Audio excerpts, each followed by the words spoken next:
Ellie Hayland. I am president of Humanist MN. Welcome to our September community gathering.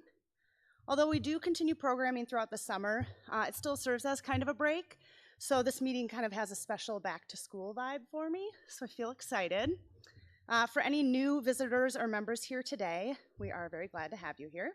And if you're new to humanism, here's my quick crash course. Humanist MN is a secular community for ethical living.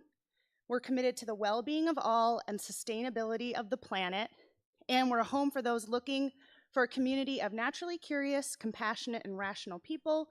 So in short, we believe that you can be good without a God.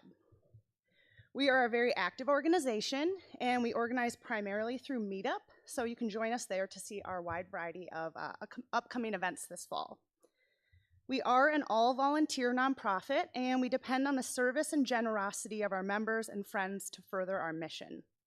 We have many volunteer opportunities such as marketing, media and tech, membership, programming, and social action. So please reach out to me or Audrey Kingstrom after the program. We'll be out in the lobby, and we'd be happy to discuss those options with you. You can also go to our website at humanistmn.org to learn more about us or explore opportunities to get involved. There, you can support us by becoming a dues-paying member as well. And for those newer dues-paying members here who don't yet have their super cool VIP members-only lanyards, you can go to the info table after the program, and Nathan will be there and can chat with you about your lanyard. I did want to share a quick update, a sort of new development we had in the past few weeks. We recently surpassed 400 members. Yes. That's phenomenal. We've just had immense growth, and I'm just very grateful to all of you for your support, your engagement, and helping bring visibility to humanism. Just a bit of housekeeping. Restrooms are out the door to the left or to the right and downstairs. And after the speaker and Q&A session, we have our social hour in the lobby at 4:30. So please stay and join us and socialize. We will be providing food and drinks, and we encourage you to please consider contributing with a donation to help us cover our costs. Up next, I welcome Christine Retqua, who has some updates for our Humanists in Action team. Thanks.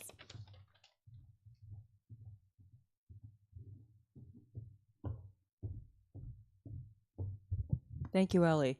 Pleased to be here. I'm pleased to see all of you. As you say, this is the start of our program year, so awesome. If I understand our theme today correctly, it's that Drew will be saying how great it is if more people adopted humanist values and actions.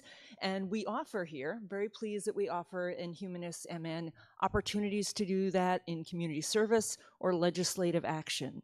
So I want to mention a few of those things that are coming up because the legislative session is not until wintertime. We have a food group gathering that repackages food to get them to food shelves, which has been a vital help for some people. That's next Wednesday. We have a walk this coming Saturday sponsored by National Alliance for Mental Illness. Thanks to Karen for organizing that. We have a couple of FUS friends coming. So this is to both raise awareness as we all walk down West River Road, or dollars to help fund this. So please do watch for the meetup, and you could either join us as a walker and or donate. Please examine that. There's a highway cleanup, thanks to Juliet for scheduling the semi-annual cleanup that helps make our world more beautiful. And I've had people say to me, "Oh, humanists, is that what you do?" Yes, they see that sign that advertises us. The last activity I'll mention that's in this realm of helping others is the Ukrainian family that we have a committee within Humanist MN who is sponsoring. Thank you to anyone here who has contributed in any way to help that. Just a little update that they're waiting for the all-important card from the state that unlocks the door to things like food benefits and medical coverage and a whole bunch of other stuff. They're working very hard to learn English, but doing it online with their limited options with having no transportation is not going as well as they would like. So they are anxious to have a car and transportation. Also, with that, it would enable Anton to get a job. He is a painter by profession, so in construction trades. And so that's our main focus this next 2 weeks. We have a budget of $7,000 to $10,000 we're thinking of for a car. And just to mention to you all, if you or anyone you know might have a reliable car that they would be looking to sell, please contact me or one of the leaders in the group. I'm sure you can find us. I'm at socialaction@humanist.org. So that's a group we're working on. They are working very hard, the family, to get oriented. Done a few fun things with them too. They went to a soccer match. It was a very exciting game with a near tie at the end. I took the family to the Como Zoo. So they're getting a little bit oriented to the community. I'm glad for that. There's also a picnic coming up on October 1st that we have so people can come and meet them. So finally, we advertise humanism with what we do in the community. We advertise it with our actions. We advertise it when we wear the t-shirts.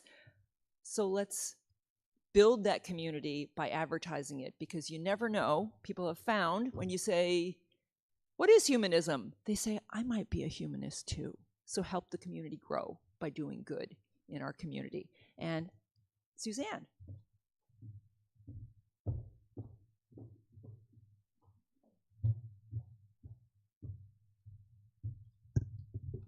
Hi, everybody. My name is Suzanne Perry, and I'm on the Humanist MN board and also on our program committee. And I wanted to tell you about some exciting speakers that we have coming up.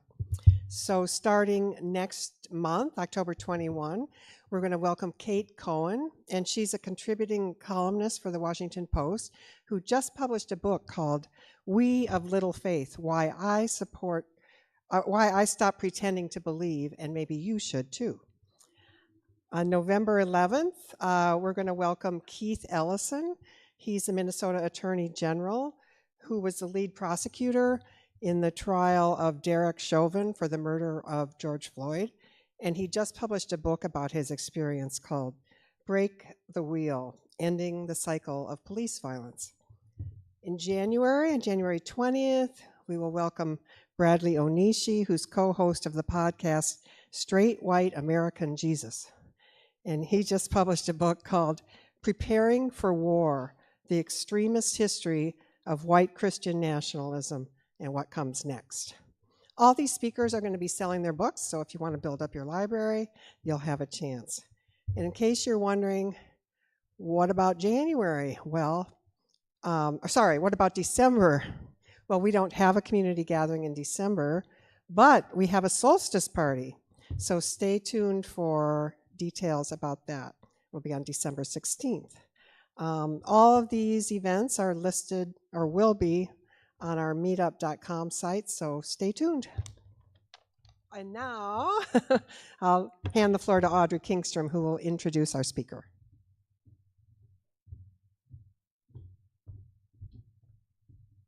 Thanks. I'll note something that Suzanne forgot. We usually do our guest speaker series and our community gathering on the third Saturday of the month. In November, you will notice that it's the second Saturday of the month, and that was to accommodate Keith Ellison's schedule. So if you notice, like, where's that coming from? That's why that's about. But I will say that we have an exciting speaker today, too, in Drew Bekius, although I still haven't learned how to say your name right, so Drew will instruct us. Drew is a native Minnesotan, but he is a humanist speaker, writer, and coach. Very early in life, Drew became an evangelical pastor and served some churches in suburban Chicago for many years before he lost his faith, as we often say in the business, about a decade ago. Initially, after that experience, Drew joined the Clergy Project, a program of the Freedom from Religion Foundation, and served as its president for several years, providing peer support and transition assistance to other deconverted religious leaders in over 35 countries around the world. Then Drew came back to Minnesota to reinvent his life. He has worked with humanist communities as a values alignment coach and motivational speaker.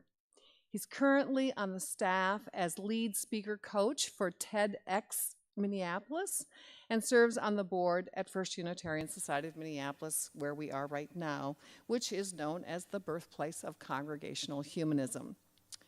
Drew has also written 2 books, The Rise and Fall of Faith and Your Next Life Now.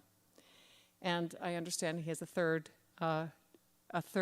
book under contract, which he told me he wasn't making good enough progress on. But anyway, maybe he'll be motivated soon to get going on that. And yes, Drew has a day job. Those are, I think, mostly all volunteer activities.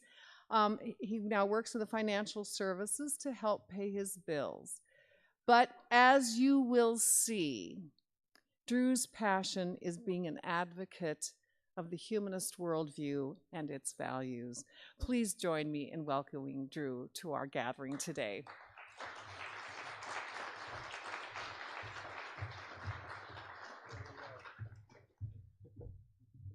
Oh, thanks, Audrey. That was quite an intro. Thank you.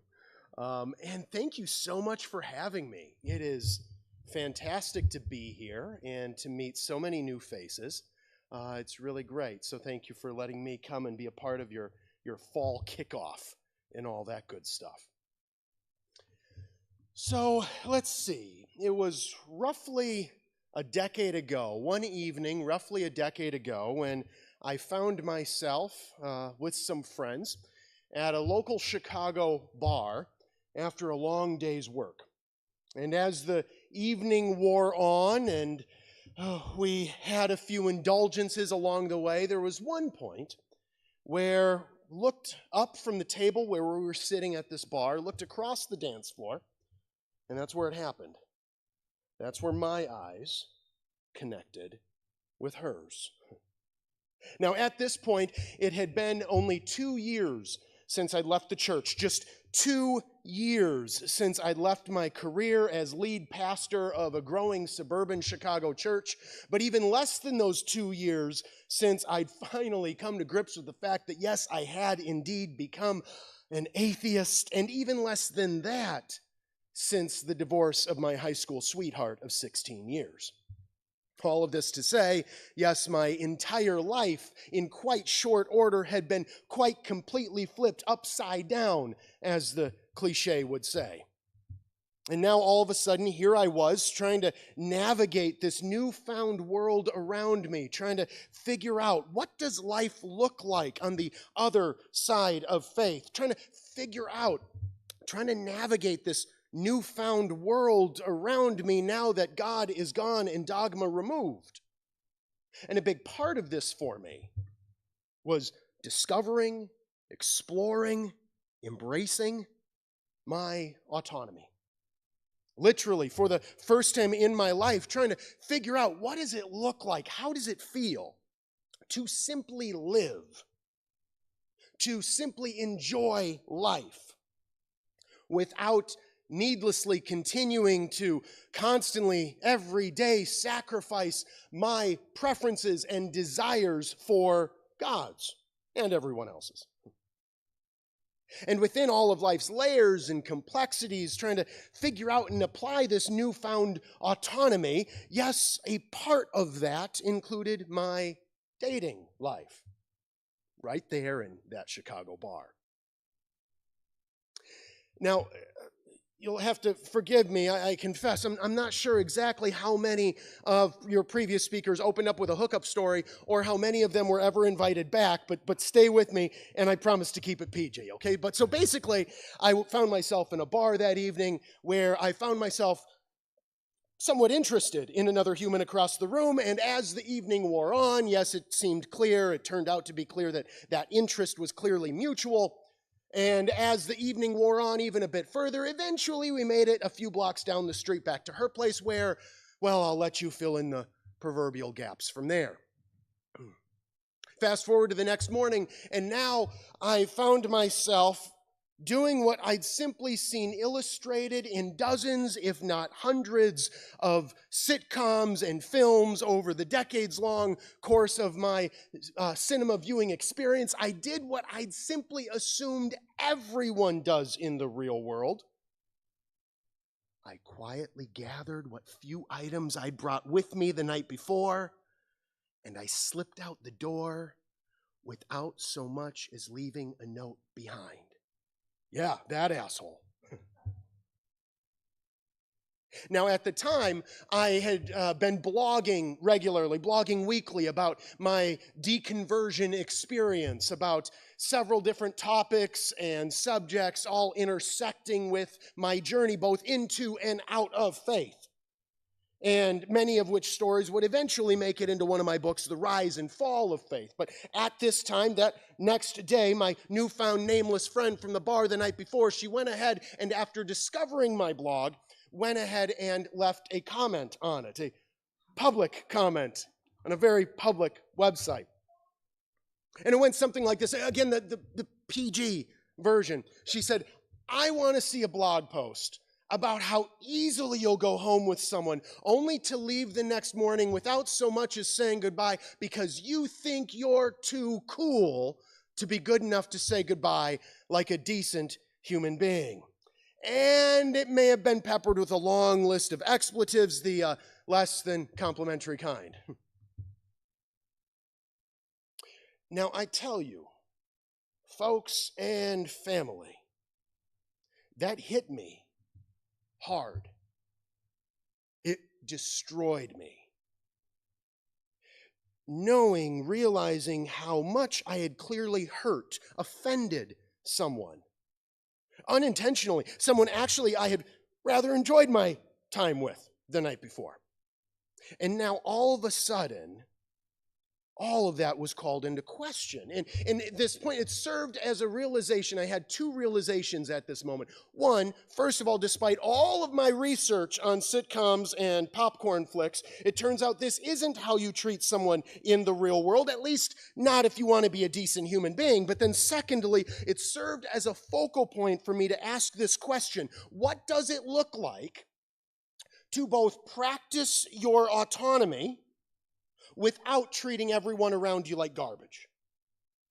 What does it look like? How do these two values, these two rather top-tier values, that of personal freedom and also of respect for others, how do these two values both meet in the middle and at times give way to one another? What does that look like? And within this period of time, again, roughly a decade ago, it found itself within the larger picture of me just asking a lot of questions in terms of what does it look like to build an ethic post-faith? What does it look like to live ethically now that it's no longer mandated we do it a certain way? I'd like us to take a few minutes here today to consider our values, specifically our humanist values, and the role that those values play in helping each of us, individually and collectively, to live a more intentional humanist lifestyle with greater impact on the world around us. I suppose you could say I've been preaching values for the last 20 years. As Audrey alluded to, initially it was as an evangelical minister, albeit one who found himself progressively or increasingly on the more progressive side of things. Go ahead and raise your hand if progressive evangelical sounds like a bit of an oxymoron. Yeah. Well, at the time, we were part of what was known back then as the evangelical left. I'm not sure if there is such a thing anymore, but there was at least a decade or so ago. Maybe some of us have heard of the emerging church. Okay, well, that was us. That was me. And then, alas, eventually, like so many of the rest of us here in this room, I found myself having left the church, having left the ministry, having left the faith. And eventually, finding myself at home in humanism. Now, having found and discovered humanism, I found myself increasingly dissatisfied with a merely philosophical humanism. In other words, one that stays in the cognitive realm, one focused and concerned more about learning really cool stuff, important stuff, engaging in debate, important debates, but nonetheless not wanting to stay in the realm of academia and philosophy and words and thoughts. And so increasingly finding myself looking for and exploring what does it look like to not just think humanist or believe humanist, but what does it look like to live humanist? What might a humanist lifestyle look like? So some may call humanism a philosophy, others may call humanism a life stance. I found both of those not interesting to me. I'm looking at a humanist lifestyle. What is that? What might that be?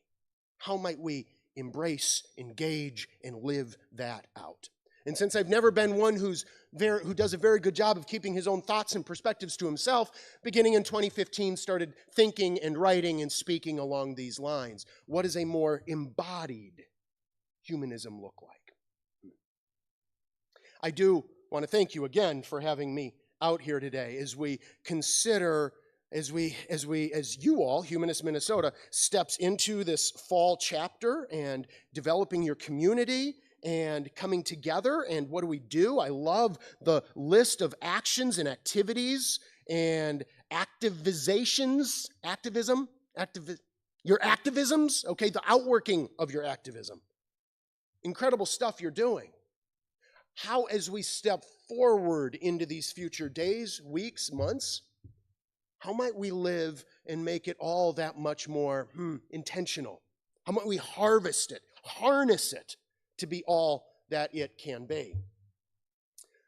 I was reached out, another humanist community here in the U.S. reached out to me roughly a year or so ago, and they said, Drew, we're wondering if you'd be interested in this. We'd like to have you come out and speak to our humanist community, and we're wondering if you'd be interested in speaking on a particular topic. He said, we're wondering if you would come out and share on this idea of how humanism saves the world. And at first I was like, wow, that sounds really exciting. You know, and I'm seeing it just huge letters in, red and yellow letters in the greatest of comic book superhero font, just how humanism saves the world. And I was like, yeah, that sounds incredible. And then my second, much more sober-minded thought on the heels of that was, I'm not sure anything can save the world at this point. Can anything save the world? The planet is literally burning. Aren't we past this point now? Is all hope lost? Is it not? But then again, over the last couple years, I have seen some promising reports and studies, technologies this, or different ways we could handle that. Maybe all hope isn't lost. Maybe there is a way out. I don't know. And then my third thought was this. My third thought was, if anything can save the world, if it is possible, I really do believe that it must be founded in, built upon, and driven by humanist values. And so that's what we'd like to take some time and consider. How might we save the world? How might humanist values make such a thing possible? Or at least how might we make the greatest difference we can along the way with more intentional humanist living for greater impact on the world around us? I'd like us to do three things here in our time this afternoon. So, three things. First of all, along this journey, I'd like us to take some time to consider what our individual humanist values might be. All right? What might our individual humanist values look like? And we're going to do a little bit, bear with me, it's not going to be super participatory or anything, but a little bit of an exercise, or at least a cognitive meandering for us to consider as we identify our humanist values. Then secondly, what we want to do is we want to consider what might it look like to apply those values to our lifestyle and how we actually live them out. And then thirdly, we want to take a step back from the whole thing, and we want to consider, what does it look like to mix in that secret sauce, this secret sauce called community. So that said, we go ahead and get on with it then? Yeah? Take a little journey together, shall we? So first of all, identifying our values, Identifying our humanist values. Now, the cool thing about humanism is there is no credo.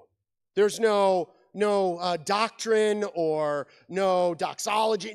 There's no dogma of any kind, no mandated statements of any kind. Humanism is simply us, other humans, doing our thing. Humanism is simply us working together to build a better world, to live out a better, healthier humanity.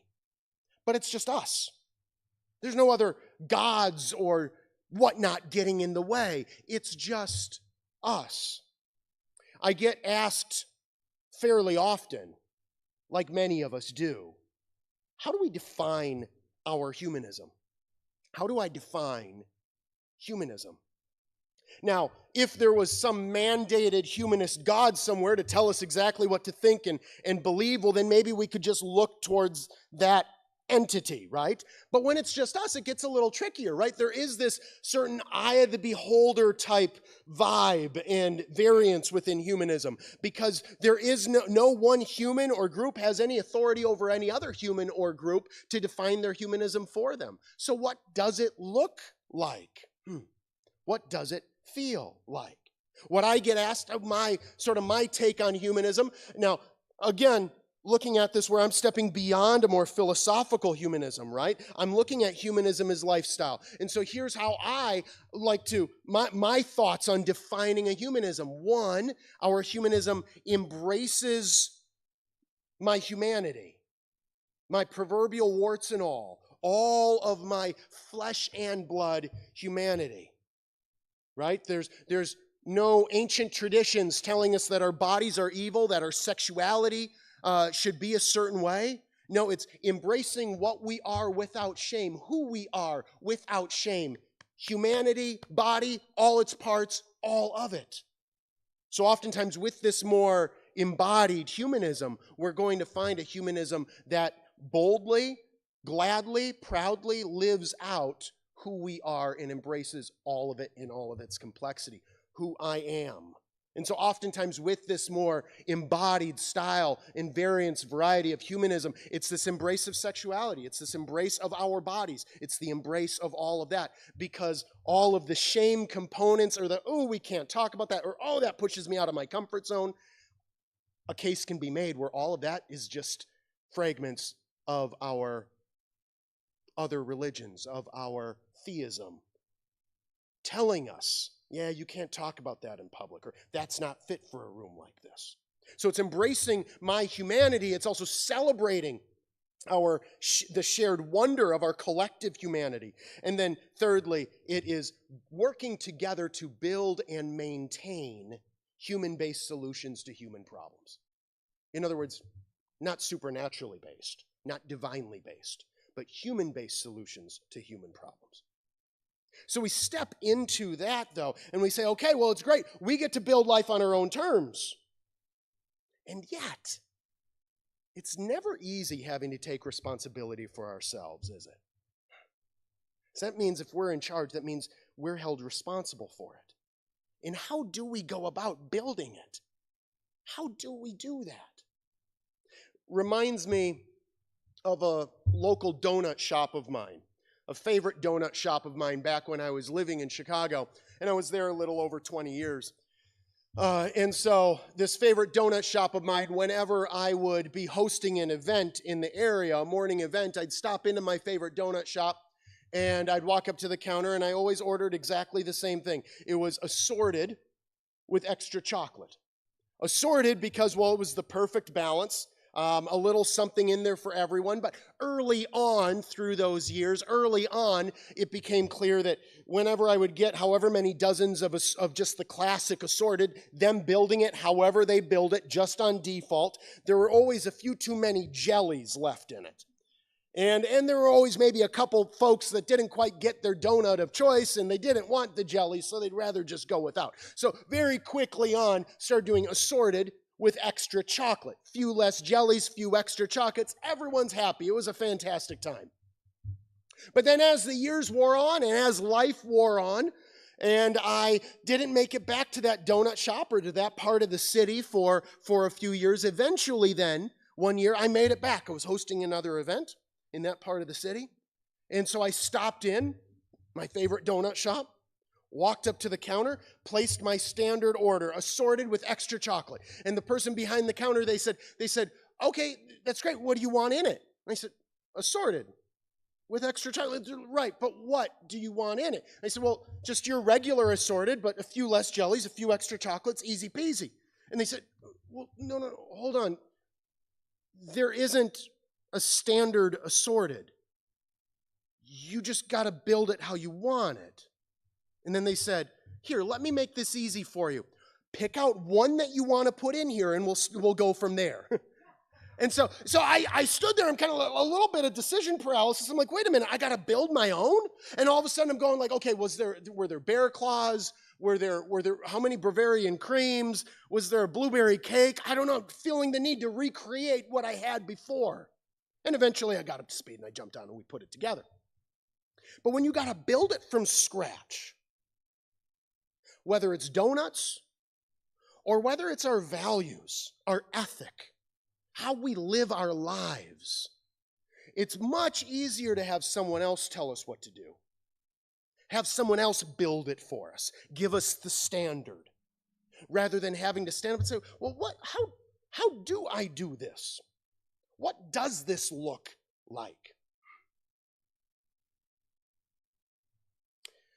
The fact that there's no set creed in humanism can be incredibly freeing. But it also puts the onus, the impetus on us to take ownership for how we're living. Gone are the days of being able to point to an ancient book and saying, I guess I just believe whatever it says. I guess I just value whatever it says I should.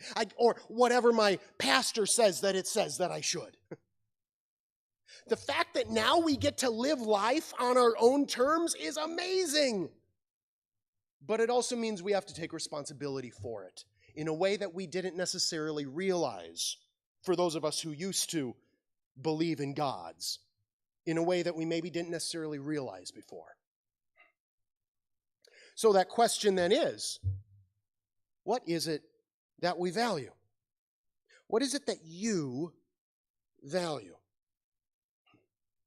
So we want to take just a couple minutes here to kind of think for a moment, almost a pause button type moment, to think through what is it that each of us, value. So we'll do a little bit of a collective exercise, but individually, okay? So now, for some of us, we might want to pull out some good old paper and pencil, if that's your vibe. Others of us might want to pull out our phones and use our note-taking app. Others of us, though, we might simply want to sit back and take cognitive note. So whatever is according to your abilities or your preferences. Now notice what I just did here, okay? So for any of us who are like, I'm not going to do this BS, that's great. You can just sit back and look like you're taking cognitive note, and nobody's going to be judging you, okay? But I want us to consider what might be the 4 or 5 or 6 or 7. Once we're hitting 10, it's a bit, maybe a bit too cumbersome, too bulky. But what might be the core values? That sounds so corporate, core values, doesn't it? What might be the essential concepts that we would want to build our lives upon? What are the concepts that create the foundation or the framework upon which we would like our entire lifestyle to be built upon? That's kind of the idea with, all those corporations or nonprofits or humanist communities. We put up some beautiful core values on our website. It does feel a bit corporate. But the idea of that is this builds the framework through which we want our entire organization to function. Or in our situation, what we're talking about right now, these are the core concepts I would like to build my entire life upon. What might that look like? So I'd invite you over these next few moments to consider what yours are, to really think through. Now, this is a rough draft. It's a first draft. You're not going to walk away. I'm not asking you to sign anything in blood saying that this is now what you're going to do. I don't have time. How do I do this? I'm in a donut shop. But no, what might it be? So to give us some examples of what this might look like, a lot of us have probably seen this before, the 10 Commitments of the American Humanist Association. They have done some work a few years ago to try and put down, articulate what might be some of the core values of humanism. What might that look like? Now, again, there's no one, this isn't dogmatic, right? In humanism, no one human or organization has the ability or authority to define your humanism for you, which is also why this then automatically becomes a little bit of a personal exercise here. Well, that's what theirs are. Now, what's mine?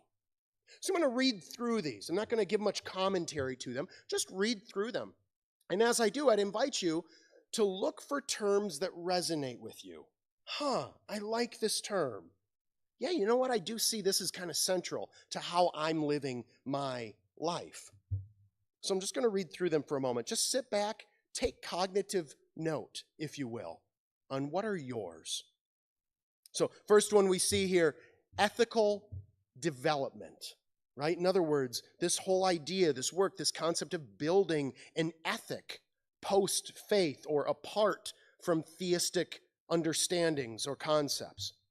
We have peace and social justice, right? Actively building a better, more just, more equitable world. Service and participation, rolling up my sleeves and getting to work. Me, actively getting out there and getting it done. Altruism, helping out without the desire or need for trying to get anything out of it in return. Humility, a little good humanist humility. Environmentalism, that might be something we think of as inherently humanist. Global awareness, it's not just me. It's not just my perspective. There's a whole world of others. Responsibility, taking ownership for myself, for this world, stepping up. Empathy, feeling those around me. And then finally, critical thinking. Now, for a lot of us, critical thinking may have been our entry point into humanism. I read it last because, as we can see, by no means is it the end-all, be-all of humanism. Humanism is so much bigger and broader than merely the value of critical thinking. There's so much more, okay? It's how we're building a better world. What are your values? Feel free, certainly, to go beyond this. There may be some ways where we want to dig deeper, where one of it sounds kind of like it, but we'll go deeper. Feel free to go deeper. Build deeper into it, okay? So for some of us, we might be looking at social justice and being like, well, specifically racial justice is something I value. Or maybe it's specifically reproductive rights. Maybe it's trans rights. For some of us, it might be something more like bridge building. Okay?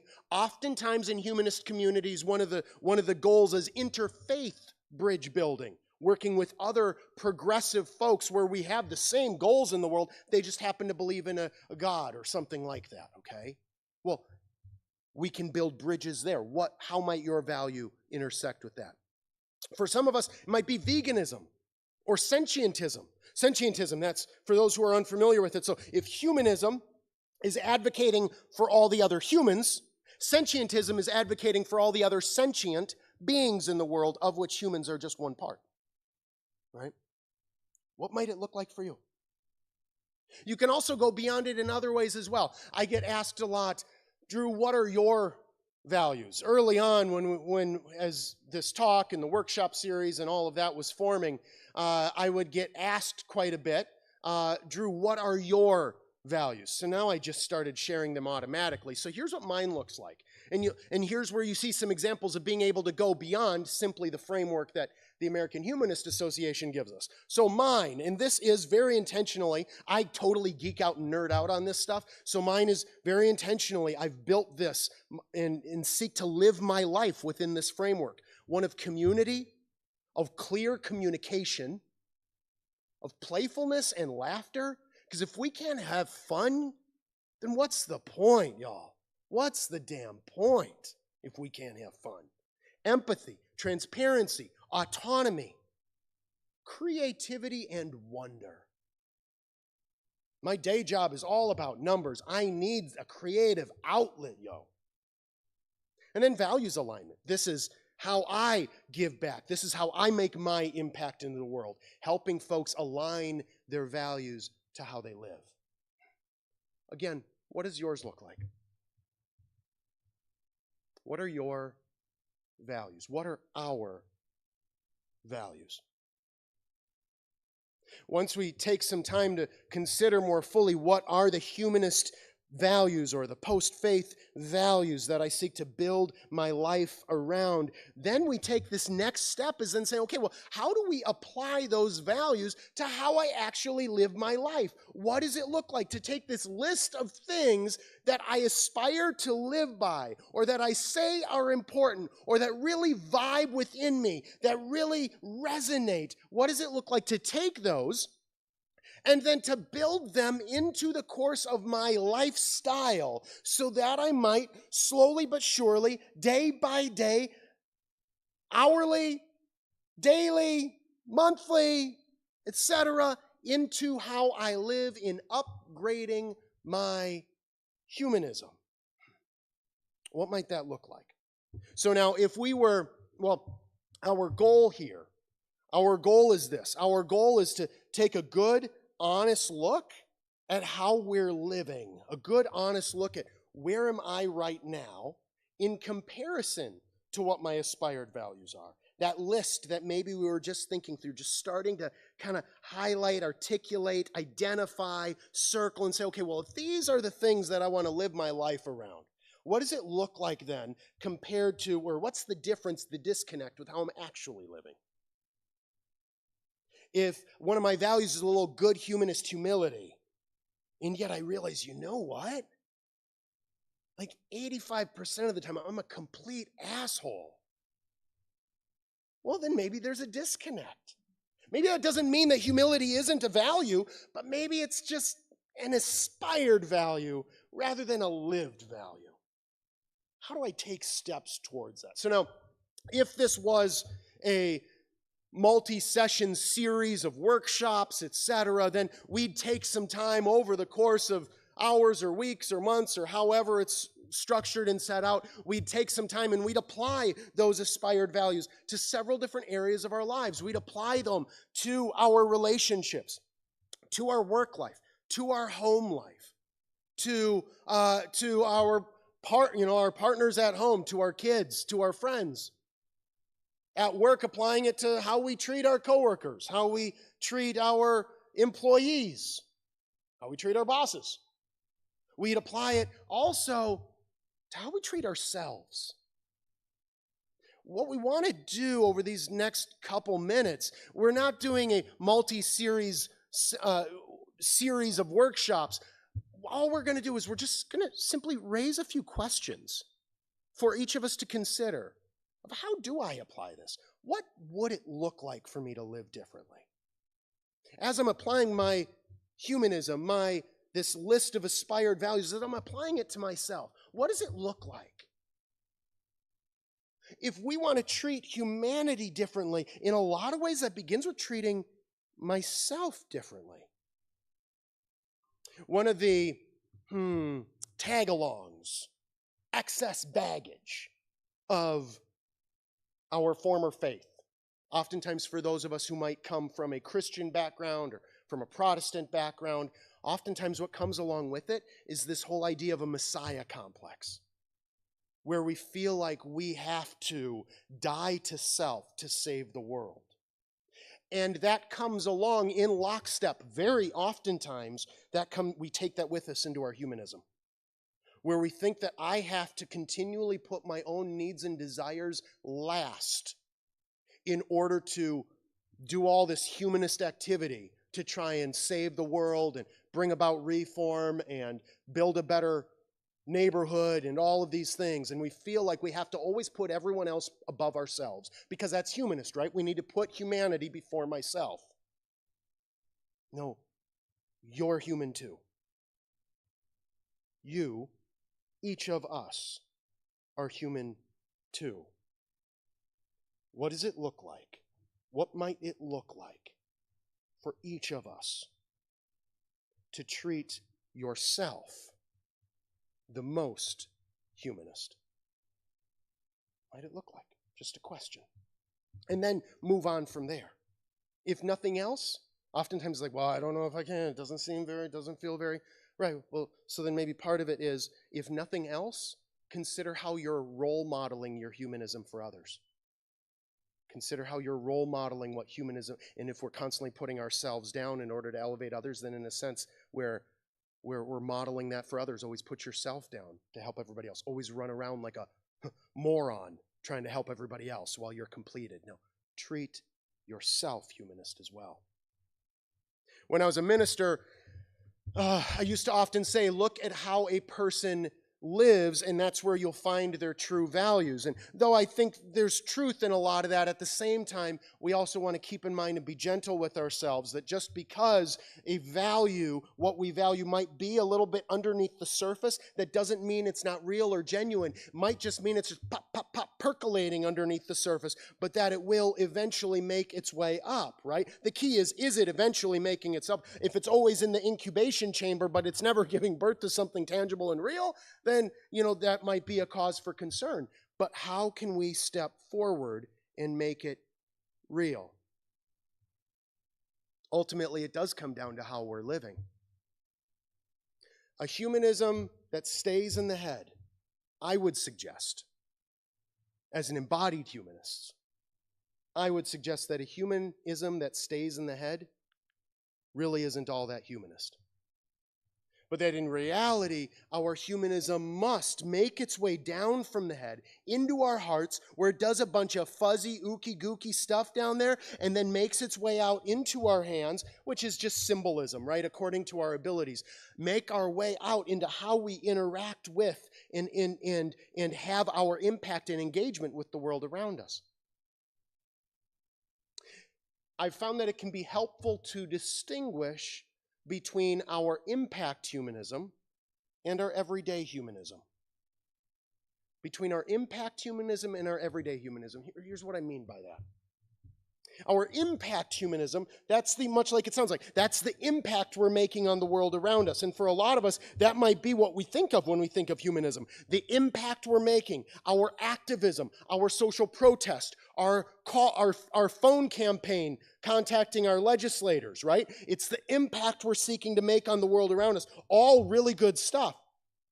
Then our everyday humanism, that's how we're taking our values with us into how we just live our everyday lives, right? How we're interacting with our relationships at work, at home, at the movies, here, okay, in our humanist community, just interacting on a relational day-to-day basis. Our impact humanism and our everyday humanism. And it can be really easy to think of, well, my humanism drives my impact on the world, and then we go home and we kind of forget sometimes to take our humanism with us when we get home. What does it look like to take my humanism with me, my impact humanism with me into my everyday humanism? Oftentimes we see nonprofits, we see different groups, different orgs in the world, whether they're explicitly humanist or not at all, or they are kind of humanist, just not explicit, where we'll see on there they have all the right things. They're doing great work out and about. Their social media is all teed up with they're saying all the right things. And then you go back at headquarters, back in the office, it can be absolutely toxic. Preaching against systemic injustice, and yet then going back, and it's just an absolute shit show. The last few times I've shared these words with different humanist groups, there's been a few times where when we mention that contrast, where I'll see several heads just nodding up and down. Yeah. Disconnect. A lot of disconnect sometimes. I have a challenge for us. I have a challenge for Humanists MN as we enter in fall kickoff. We enter into this new season before us. And you're going to have a lot of great speakers coming, right? And so, heard the list, all kinds of different things, right? For each of these speakers, yes, as they come, whatever they want you to accomplish through their talk, do that, accomplish through their talk. Whatever they want, question they want you to ask, yes, answer those questions. But my challenge for you is this, is that in addition to that, or alongside of it, for each of the talks set before you, I want you to ask two questions of yourself. One, ask the question, what might I take from this talk to build into my impact humanism? What might I take from this talk to build into my everyday humanism? How do I live different as a result of each and every one of these talks coming up? How might it improve or impact my impact humanism? How might it expand my everyday humanism? What might that look like? Ask yourself that for each talk coming up here. That is the challenge. Once we have identified our individual values collectively, once we've started to think through how we might apply that, and hopefully maybe over these last couple minutes we've thought through some ideas of what that might look like, or just spark some different thoughts in those directions, then it's time for us to take a step back and mix in a little bit of that secret sauce. The secret sauce of community, the humanist power of community. What y'all are doing right here. How might you as a community live more powerfully humanist as a result? There's this incredible scene about halfway through the first Avengers movie, okay? You know, the slightly popular superhero comic book franchise. Maybe some of us have heard of it. Now, for some of us, we get so geeked out over MCU that anytime we hear it, it's like, oh, superheroes. Others of us, our eyes are already starting to glaze and roll into the back of our heads, okay? But whoever we are, I think we might find something interesting here, okay? There's this one scene where critics tell us that it plays a pivotal role in setting the whole franchise up for success, specifically something that the other superhero franchise doesn't do, and that's why they failed and this one's better, or something like that, okay? There's this scene halfway through the first movie that's named Avengers, which is actually the 6th movie in the entire 50-film series. It's about halfway through. For those of us familiar with it, it's up in the big airship overlooking planet Earth in the big white room, this beautiful, pristine, clean white room. And it's here in this scene where all the superheroes are gathering together for the first time. They're meeting each other for the very first time. So you've got the Hulk and Thor and Captain America and Iron Man, and they all come for the very first time. And as they do, as they gather together, they're all coming with their own mission, with their own agenda, with their own preferences and desires and felt needs, and this must happen, this is what we got to do. And as they all come together, they conflict with one another, rather explosively, like they literally fight one another. And they're in that room, they learn to work together. They're in that room, they learn to where they each brought their own agendas, and their agendas, each agenda was largely good. It was all good.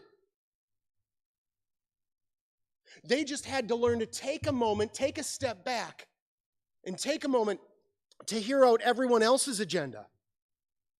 To hear out how does everybody else have a contribution, and to learn how can we work together to accomplish more. And only then were they able to pool their strengths and skills and abilities in order to face off against a threat that was too large for any one of them on their own to successfully combat. That's where they had to learn to be the real heroes by working together. I'd like to invite each of us to take a moment, according to your abilities, take a moment, pivot in your seats, literally, and look around at this room. Take a moment. I invite you to do that, and keep doing it for a moment, okay? Look around. No need to say anything. No need to talk to one another. If it's awkward looking each other in the eye, then just don't do that. But keep looking around for a moment more. Look around and take in this space and take in the other faces here, okay? Because we are each gathered together, and each of us in this room has a different set of skills, a different agenda, a different set of ambitions. We each have different things in this room that we would prioritize as number one. I highly doubt that all of us in here agree as to what the number one threat in the world is, as to what the number one thing is that we need to combat. Each of us would have a different way of doing it, a different way of going about it. And each of us has the potential to get upset, frustrated, etc., when the rest of the group isn't doing it our damn way, which is, of course, the most sensical, logical way to do it. It's only when we take a moment and slow down and realize there are threats too large for any one of us to successfully combat alone. It's only then when we take a moment to say, wait, hold up. Yes, these are the values I have. This is how I'm working to build them out in my life. But there's only so much I can do on my own. We need each other. And this is how we work together. And these are the potential benefits of working together. Humanist values, y'all. Humanist values, fam. Humanist values are really easy when it's just me doing my thing. We're all great humanists until another human enters the room. But it's in community that our impact humanism grows more powerful. And it's in community that our everyday humanism grows more enjoyable. There's this, I love talking about this. There's one of my favorite things to talk about as I go around and meet up with different humanist communities and whatnot, and speak at different conferences and whatnot about humanism. One of my favorite things to talk about is one of the programs that First Unitarian Society of Minneapolis has. And that's the group that, this has this building, and we love that you're here as well. But First Unitarian Society of Minneapolis, they have this incredible team called the Active Voices team. And it's this group that's put together by Anita Martinez and Kathleen Quinn. And what they do is they have this team of folks that help empower the rest of the community to have a bigger voice and to have a greater impact on the world around us. And what they do is they put together these postcards, and this is a stack of real ones that they do. They put together these postcards that have little notes, letters. Obviously, I don't know how well you might be able to see any of this, but on a postcard this size, and it's fairly large font, you can only fit so much, right? But put a little note on there that's easy to read, that then is sent to each of our legislative leaders on local level, state level, as well as national level. And so this example from maybe about a year or so ago, it says this. It says, ban military weaponry. Congress must reinstate the assault weapons ban immediately. It worked in the past and it can work again. We need common sense, impactful action to tackle gun violence. Most Americans agree civilians do not need military-grade weaponry. And then what you do, so then they print these off, and every week they put together postcards, they put together notes for the rest of the humanist community to come along, pick up a stack. You find, what's your group of leaders, depending on what district you're in, because they're all addressed, then the whole stack has the address of different local, state, and national leaders. And then you just sign your name and put your zip code, hand it back to them, and then they take and just magically send it everywhere.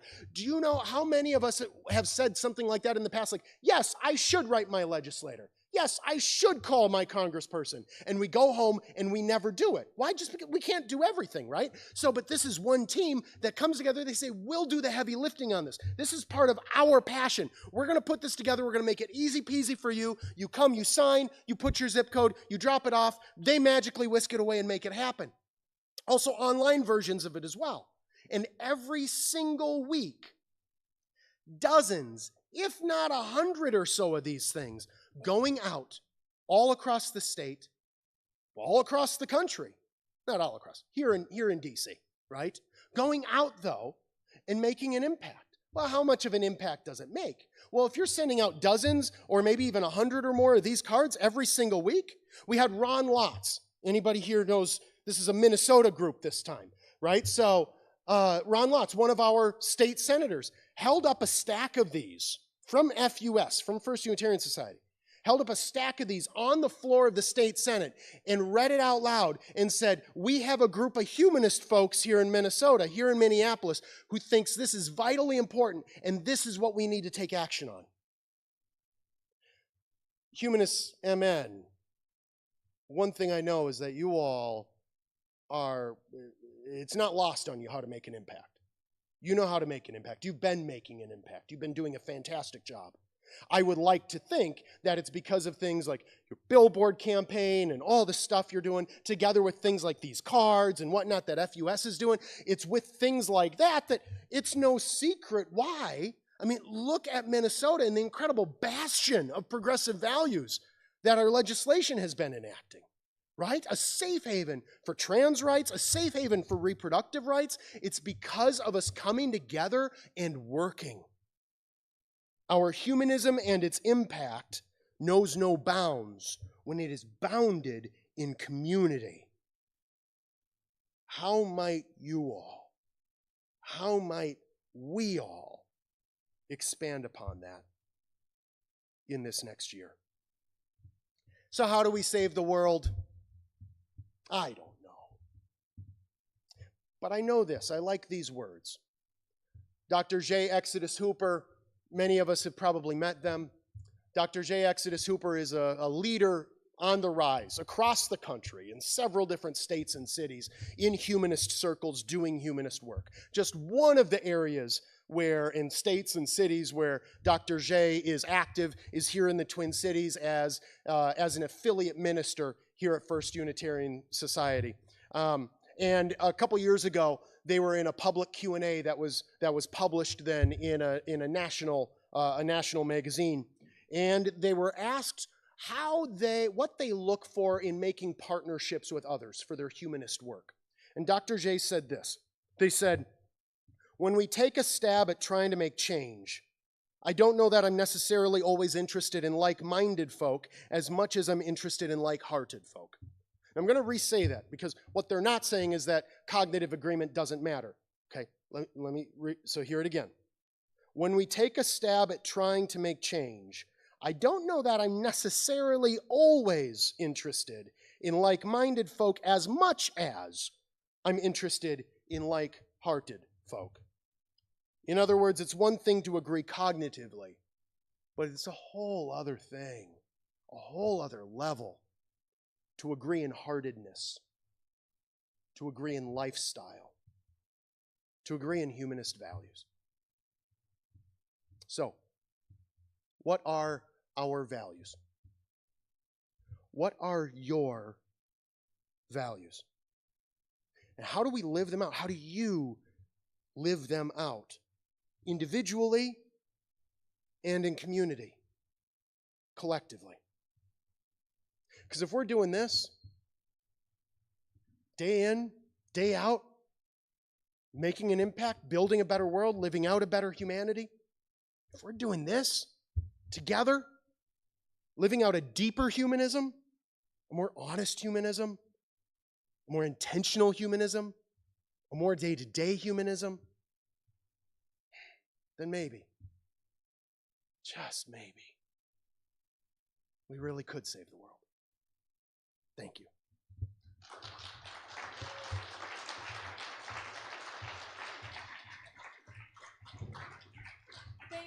Thank you so much, Drew, for those inspirational words.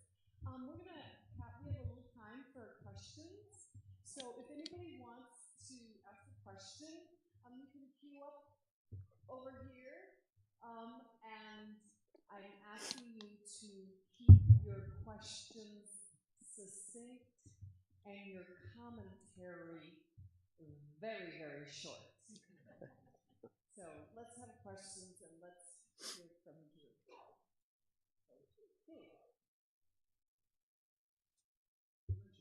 Community in their place, and that's a thing that's important for us to try to build, especially with technology.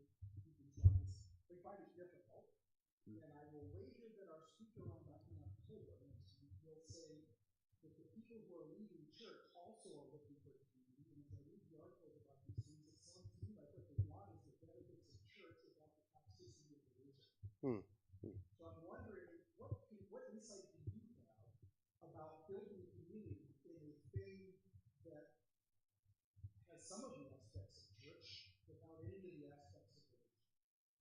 Yes. Okay, so how do we build community? So part of what I heard you say was we build some aspects of church without any aspect of religion? Is that, I want to make sure I get this right. Without the toxic parts of religion. Okay, okay. No, I mean, a lot of it comes down to this, okay? A lot of it comes down to finding, realizing, identifying who you are as community, what your community looks like, and embracing that and owning it and not trying to be something different. And there may be at times where it's like, well, we want to be this kind of community. We're currently here, but we want to actively work towards. Okay, that's great. But what is the target? Who do we want to be? Because if it's simply we want to grow our community, we want to become more numbers, that's going to get you very, very little, not very far at all. Okay, so within humanism, there's lots of different kinds of community. All right, some of it looks and feels very much like church. Okay, I was just with a group in Chicago last weekend. Okay, and there it's much like if anybody's been to First Unitarian Society on a Sunday morning, it's much like that. It's Sunday, it's in the morning, it's in pews like this. Well, theirs was in chairs, but this one's in pews, okay? So there might be singing involved, things like that, right? So that is church for people who don't want the God stuff, right? So that's not where you are, but that would be one way of doing it. Here, though, you're meeting inside a very church-feeling space, right? So that's maybe a little bit of an interesting place, because it's like, well, we're not doing the full Sunday morning thing, but we are gathered in pews. We're all facing one way rather than setting our chairs in a circle with like a speaker in the middle or something like that. There's all kinds of different ways to doing it. Are we building our community where we're all focused on having someone come and they stand up in front of us and we listen to their thoughts and we nod along and then we ask questions? Okay. Is that just part of what we're building our community on, or is that just one of many different programs, right? So in all of it, though, we're asking, what is the community that we want to build? Who are we? But then also whatever that looks like. And so to give you different ideas of different ways that community can look. It can be there's other groups where their whole community is built not so much on listening to a speaker, but built more on gathering in homes and having discussions and more focused on doing life together in other ways. Sometimes it might be a mix of everything, right? However it is, though, here's the big thing with all of us and every humanist community out there. There will always be people who walk in, say, I don't think this is for me.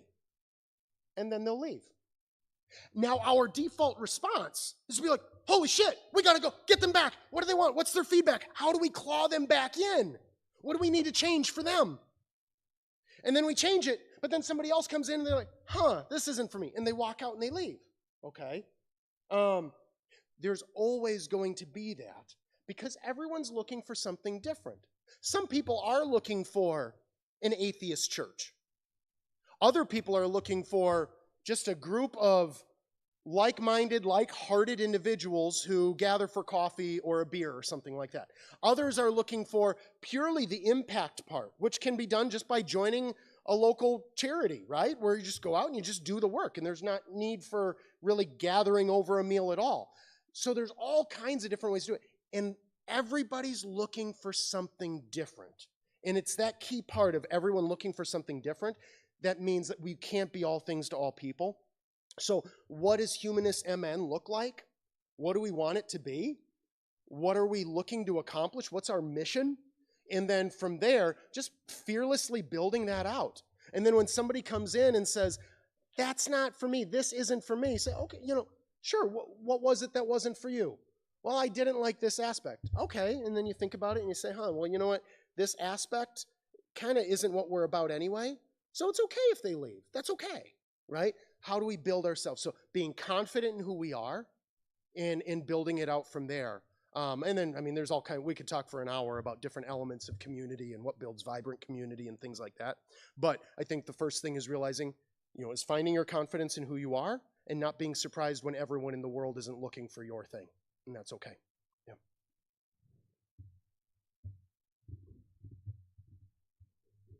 Yeah.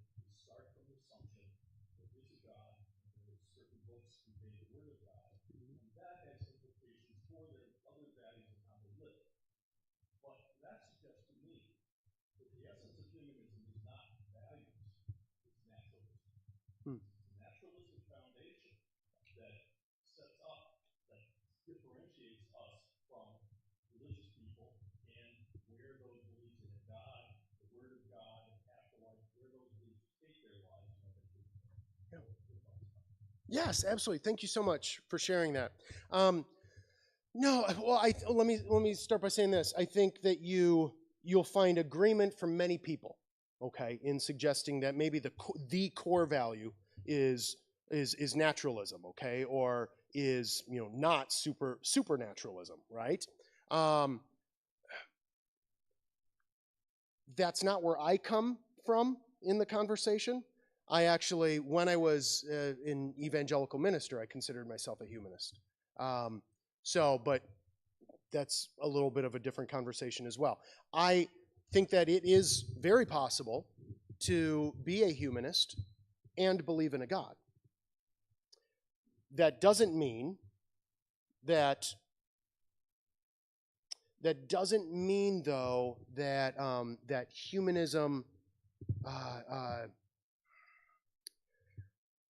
Let me rephrase it this way.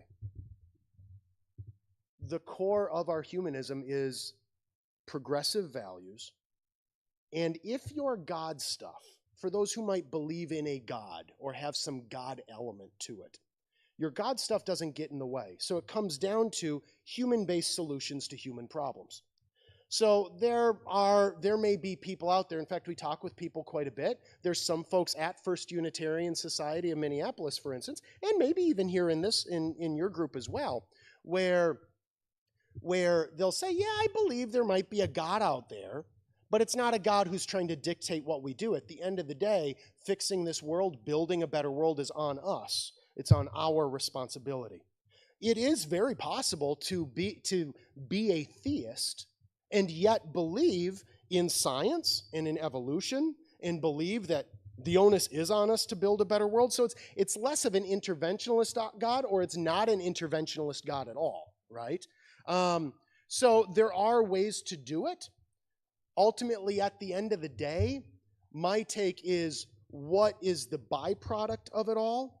What are we actually accomplishing with our values and with our progressivism? I do see humanism as inherently progressive in terms of socially, politically, economically, inherently progressive. And so that's where then, listen, whether you believe in a God or not, can we work together to build a more progressive, equitable world? And if so, then we're on that same level. Then that's where we're like-hearted, we're like in lifestyle, in values. If we're not exactly on the same page with every cognitive issue, or whether or not there might be possibly a God out there somewhere in the universe, that's fine, because it's not driving their lifestyle. It's just something they're not sure about. I don't know, is that helpful at all? But it is very possible, though, I guess, there are lots of people, you're not alone, who would say, I absolutely disagree with everything you just said, Drew. And that's fine. That's one of the beautiful things about humanism, is I can't tell you how to live yours out, just like you can't tell me how to live mine out. But what are the commonalities? Okay, and look, and what is the history? When I point to a more progressive core for humanism, I'm looking back over the history of humanism and how the word has been used. Which initially it was a bunch of socialists and anti-communists or anti-capitalists, building a more progressive world. So that's a lot of what I look towards in that justification. Thank you, sir. Hey, how are you? Good to see you.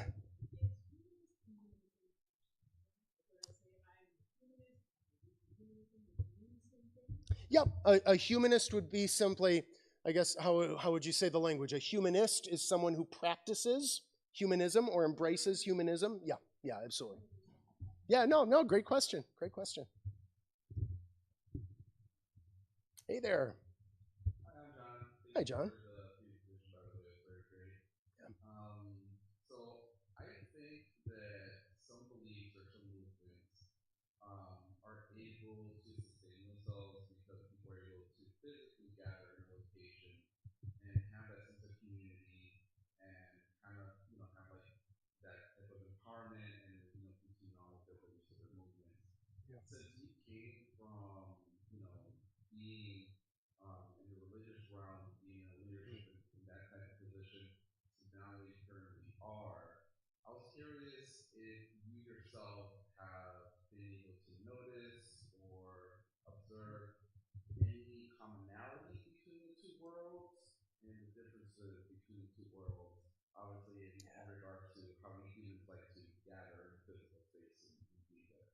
Yes, absolutely fantastic, fantastic question.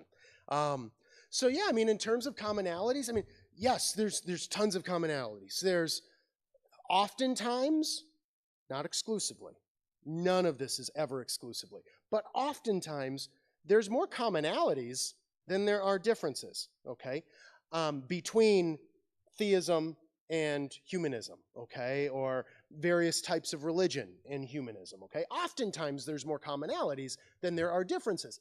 Drew, how the hell can you say that, okay? Because we all ultimately, generally speaking, we all ultimately want the same things. We do want to build a better world. Obviously, we do, but they do too. They want to build a better world as well. They're just looking at it through a totally different paradigm, where oftentimes being theistic, now I just gave some examples with our other question in terms of sometimes theists don't have a God looming over all of their actions. It's not an interventionalist one. But sometimes even people who do believe in an interventionalist God that is active in the world, they might still want a better world. They just think this is the way to do it. And they're maybe totally off track in what reality is, but according to their understanding of the world, they want to build a better world. They want to build community. They gather on Sunday morning with their cup of coffee, just like so many others do and so many humanists do. They still have the same needs to be fulfilled and to build a better life. So I think oftentimes there are more commonalities than differences. But that one difference in terms of, is there a God that intervenes, and what does that look like, and do we have to try and live by a Bible, or what may be, oftentimes that's going to just send us in totally different directions, which gets in the way. It can also be helpful, though, to note that it's easy to put theists, to lump them all into one category. It's easy to straw man them, just like they straw man us, okay? It's easy, in other words, it's easy to prey off the cliches of the worst of their behavior or thoughts or eccentricities and put them all into that, just like they do with us, okay? Where they say, oh yeah, you're all this, when really it's not true, right? So just to keep in mind, like when I say that I was minister in a progressive evangelical congregation, right? What does that mean? Well, that means if you articulate the evangelicalism, if you define evangelicalism as believing that whatever the hell the Bible says, it's the true, inerrant, authoritative word of God, that's the litmus test for evangelicalism. But within that, you can interpret it however you want, and it's still evangelical. So we were within that realm where we believe that whatever the Bible teaches, it's the inspired, inerrant word of God. That said, we spun it in about as far left in everything as you can possibly go. That's one example. And so, yeah, so we literally, believe that God gave you money for the explicit purpose of sharing it with others. That is the reason why God gave you money, so that you have the joy of giving it all away, things like that. So it's a big tent. Every single world religion has had or does have atheistic segments within it. In other words, and this can be a little shattering for some of us, okay?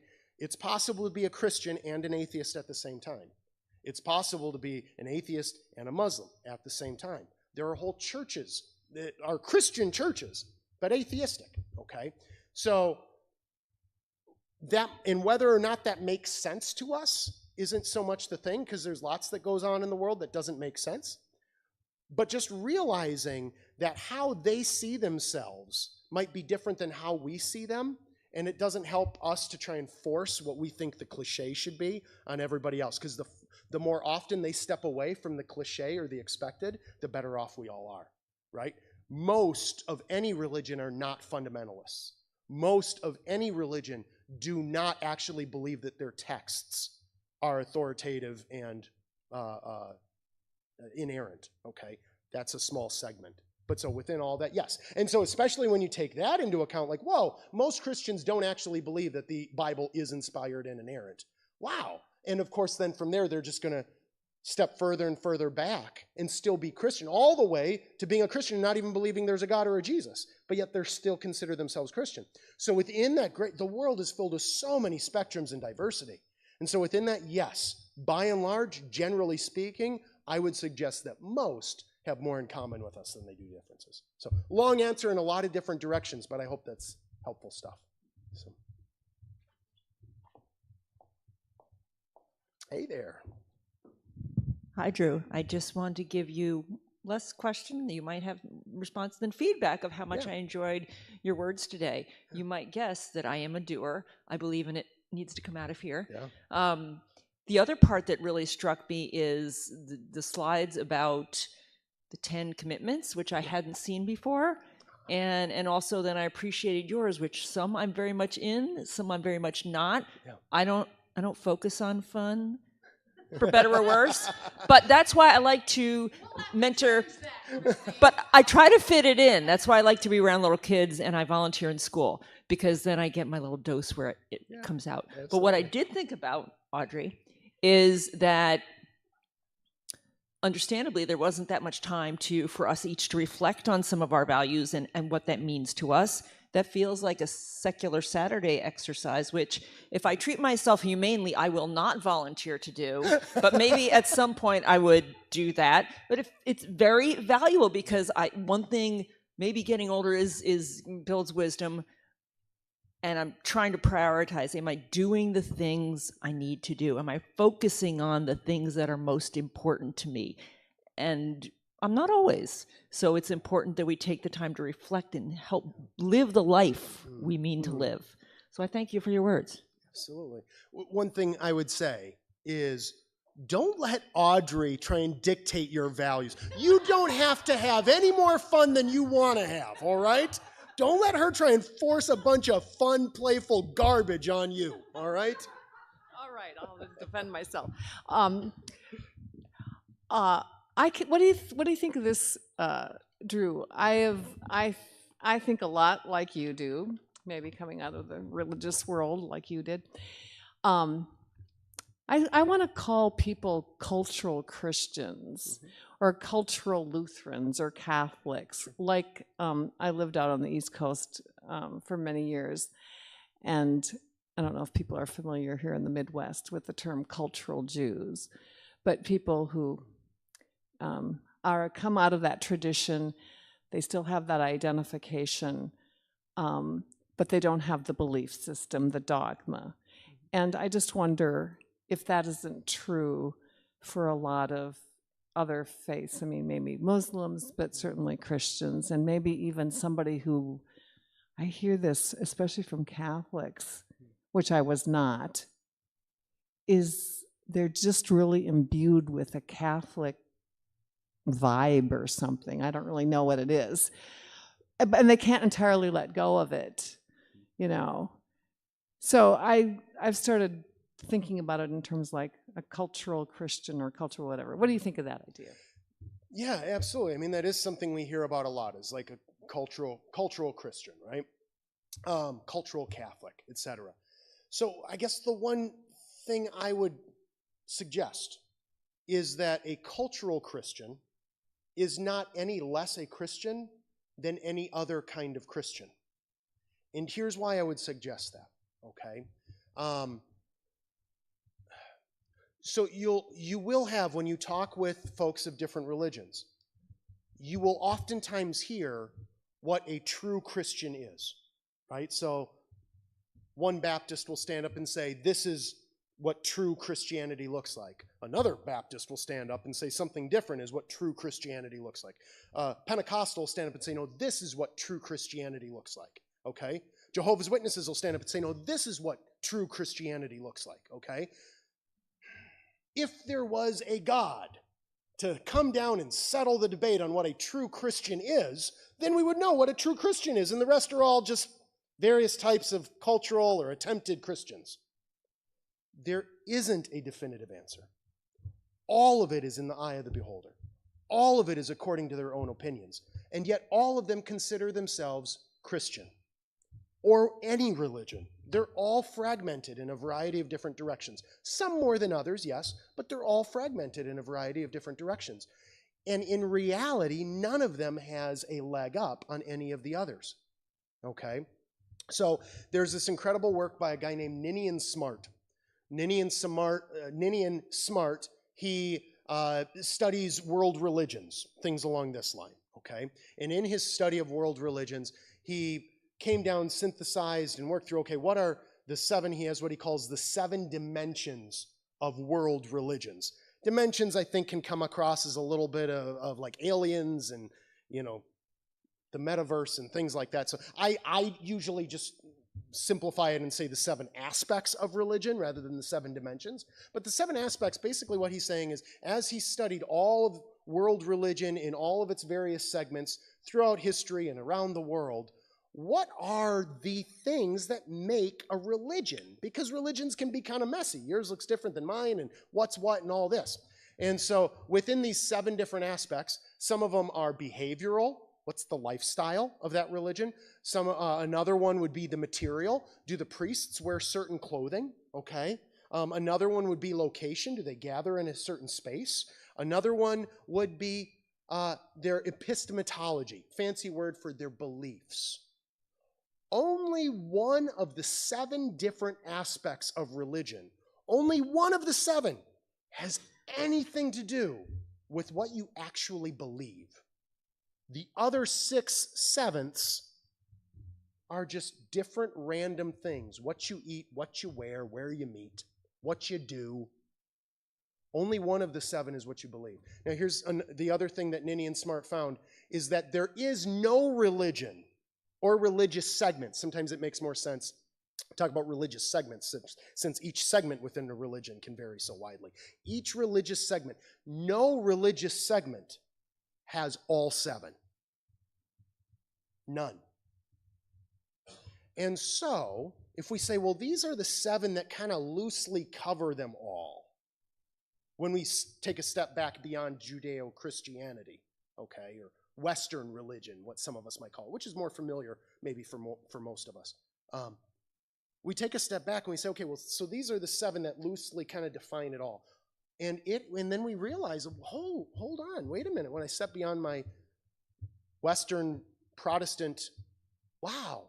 So maybe if there are movements in the world that have all of the other 6, and the only one they're missing is the belief, maybe I can't be so quick to say that Confucianism, I was raised saying Confucianism is not a religion, it's a philosophy.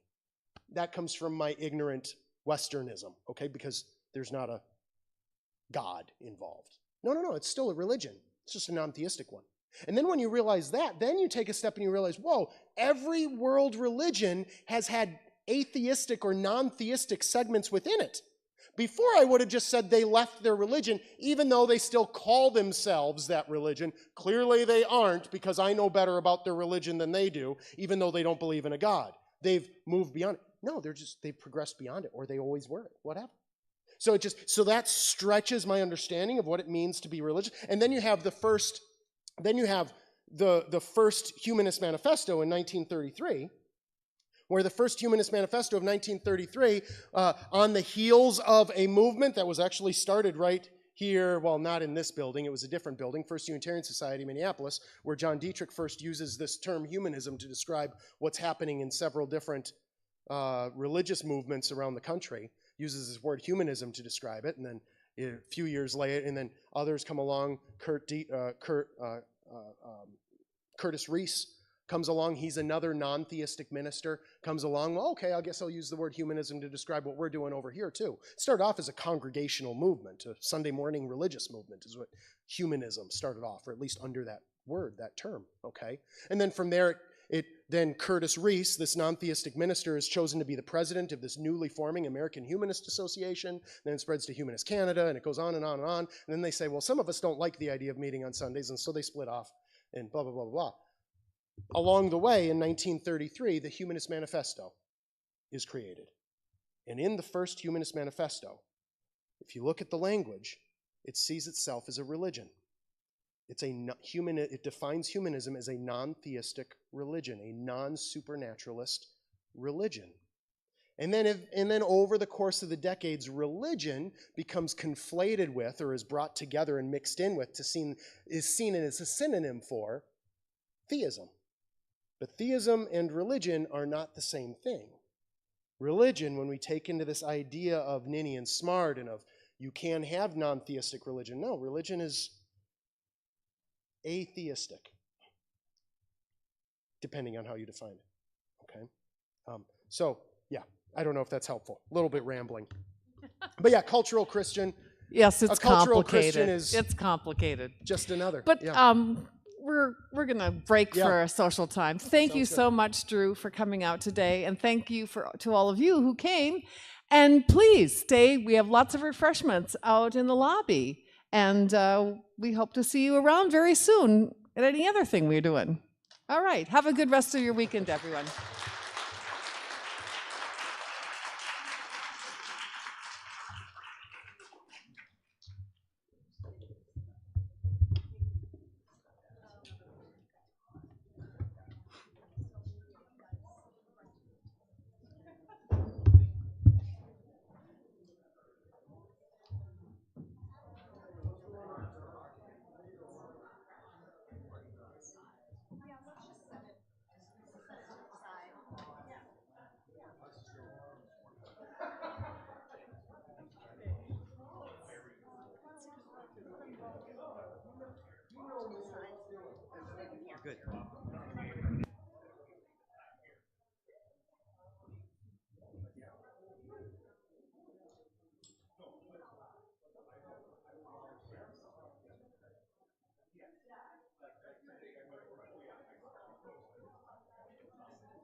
I'm not very good at lectures. Okay?